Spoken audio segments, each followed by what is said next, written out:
Hey guys, this is Pedro back with another interview covering VALORANT Champions 2024. For this occasion, I'm here accompanied once again by TenZ of Sentinels, who are coming off of this time a victory over DRX in the upper bracket first round to thus advance to the upper bracket semifinals in said competition.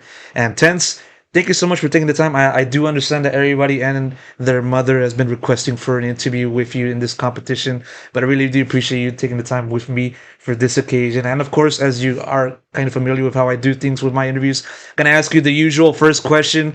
Advancing in the tournament over DRX, how are you feeling? Overall, pretty good. I think our momentum's pretty good at the moment. We're in a good headspace together as a team, and I think just overall, we've definitely been playing up to what we could say is near our best.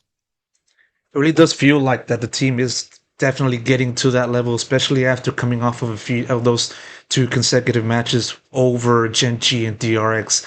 And yeah, it's been a massive turnaround to see this team go on that route. I mean, exactly what do you feel has been the biggest contributors or kind of catalysts that leads to just the current form of the team right now?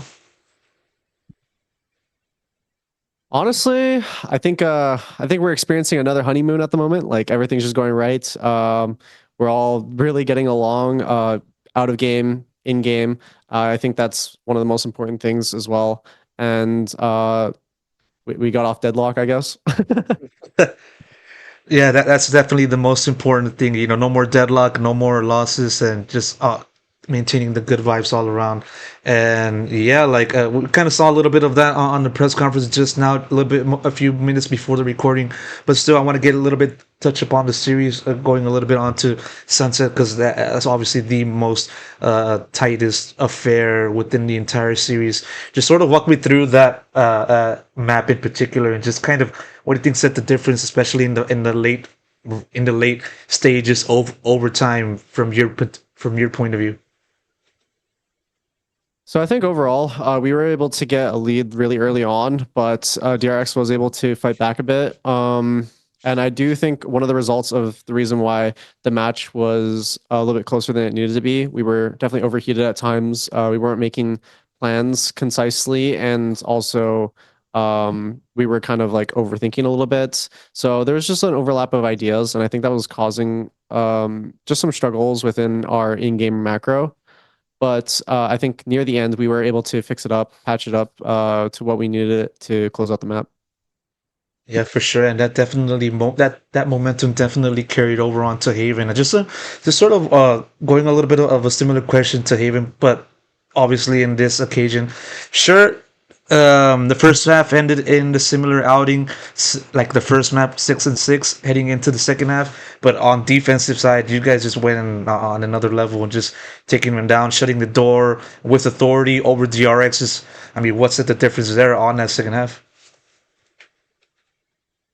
Second half of sorry, what map? Haven. Haven. I think just overall, like we had a good read on what they were gonna do, what they were planning to play against us, and I do think this question's better directed at other people because I think a lot of defense Haven, I was kind of like out of the action a bit, just because I was holding down like the C space. But overall, like I think everyone just played really well. We were using our util really well. We were pairing together, and I think that it was kind of like an impenetrable force when we were vibing that well together. Yeah, for sure. I do understand that, and I feel like I mean one of the probably the biggest contributor behind the team's victory was the second playing well on the neon, finally getting on that agent. After plenty of anticipation, plenty of talk, and just plenty of like, will he or won't he? Will he or won't he? And he finally did. Just walk me through this kind of, or just talk to me about Zekken's performance and just form in this series overall, and how much of a factor that then played into just the team's victory, in addition to what you said so far. Yeah, it was really nice to just get Zach into the action a lot of the time. I think Neon is a very aggressive and like in your face type agent, something that he does excel really well at. So I think just like the chaotic nature of the agent kind of suits him a lot, and especially when he gets heated up. He started frying a lot, and he was hitting some crazy shots. I saw some slide kills here and there. So I think in the server he was having a lot of fun, and it kind of showed through like just how well he played. And with that, you guys advance to the next round next round of said competition, awaiting the winner of EDG and Trace. All signs are pointing towards EDG, but still, you never know what's going to happen in a game like Valorant. But still, going a little bit back onto this, just kind of also asking you about just taking on Foxy9, because another question was asked to you back in the press conference, or I think it was directed towards Foxy9, playing against you, given that you are his role model. So I asked to you, given the fact that there's been plenty of people so far in this tournament that's kind of looking at you as a role model, obviously first example is the Foxy9 and the other one is Berlin, which he said earlier on in this tournament. I mean, how do you kind of like look at just your position as a role model? Because it certainly does feel like many people are looking at you as like the number one guy in their minds. I think overall, it feels amazing to be able to be that person for someone. I do know that like when I was growing up playing Counter-Strike, for example, I looked at like even Shroud, I think was my biggest like influence of like North American talent at the time for a pro player. So just being able to like pay it forward, like someone else did it for me. So if I can do it back to them and be like a good role model at that, I think is really important to me and just my values as a person. Does it still surprise you that, whenever someone does tell you like, hey, I look up to you and just kind of, you are my role model as a player? Does that still kind of surprise you even now, like after you've been playing for this game for like almost half a decade? Yeah, I still don't think I'll ever get used to it. Just because like a lot of players that do say that, like a lot of them are just really insanely talented, and I definitely see like bright futures in a lot of them. So just being able to inspire people to take that step into pro play and just showing off their fantastic, their just show off like how fantastic they are as players individually, I think is just awesome to see. Oh, for sure, it is definitely a good thing to see out of yourself and people looking at you. Getting a little back onto what you said earlier on in the conversation, you mentioned a little bit about just how this team's kind of in the second honeymoon phase. That said, I want to ask you just sort of how do you kind of compare this honeymoon phase to like last honeymoon phase? And in my head, I think the first honeymoon phase is like Madrid. Do you kind of agree in that?